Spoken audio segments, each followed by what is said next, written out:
Vous l'avez certainement remarqué, les cabinets dentaires privés prolifèrent à Bamako.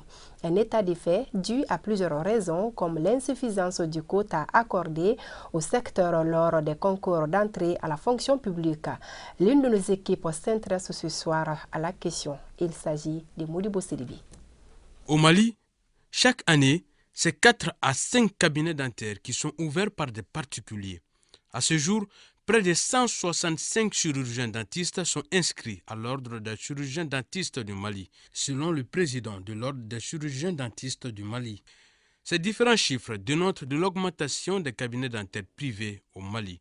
Ce phénomène a des explications. Les concours dentaires à la fonction publique, rarement on prend les chirurgiens dentistes. En tout cas, si on prend maximum, c'est 3 chirurgiens dentistes qu'on prend par concours. Donc, ce qui fait que les jeunes qui sortent de plus en plus, ils cherchent à ouvrir leur propre cabinet. Et la plupart du temps, d'ailleurs, c'est à Bamako qu'on est en train d'ouvrir. Donc, franchement, la majorité des chirurgiens dentistes, des cabinets dentaires privés, c'est à Bamako ici. L'autre raison, c'est que aussi, on n'avait pas une faculté dentaire ici.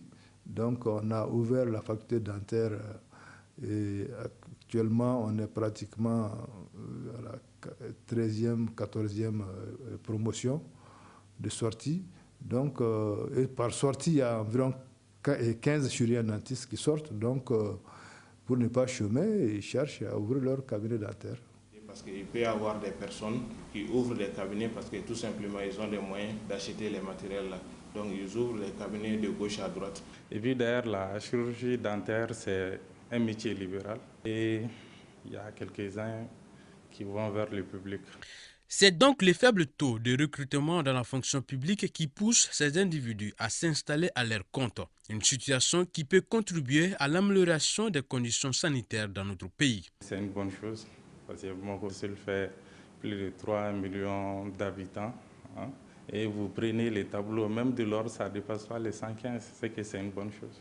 S'il y a assez de cabinets dentaires, je pense que cela pourrait mieux arranger la population, vu le nombre élevé et on a moins de chirurgiens dentistes. Même si la faculté forme beaucoup, mais actuellement sur le plan national ou international, si on compare à la sous-région, on voit qu'il y a une différence de personnel. Donc s'il y a assez de cabinets dentaires privés, cela pourrait vraiment favoriser la population, donc faciliter la prise en charge et l'accessibilité surtout. Cela ne fait aucun doute que l'augmentation des services privés de dentisterie arrange les patients. Ce jeune homme est venu se faire consulter dans ce cabinet dentaire privé situé à Amdalaï. Il y a tous les équipements nécessaires. On a des équipements très sophistiqués. Et puis dans le privé ici, j'économise mon temps. Souvent dans le public, il y a tellement de patients et ici c'est plus facile et rapide. Ceci étant dit, la vigilance doit être de mise car tous ces cabinets dentaires privés n'ont pas d'autorisation des pouvoirs publics. Il y a des cabinets dentaires clandestins qui sont tenus par des gens qui n'ont aucune formation en dentisterie et qui ouvrent soit dans les domiciles privés et certains même sont sur les réseaux sociaux, ils font de la publicité. Et en plus, les conditions dans lesquelles ils exercent sont des conditions vraiment qui ne répondent pas aux normes. Et bonjour les dégâts dans certains cas.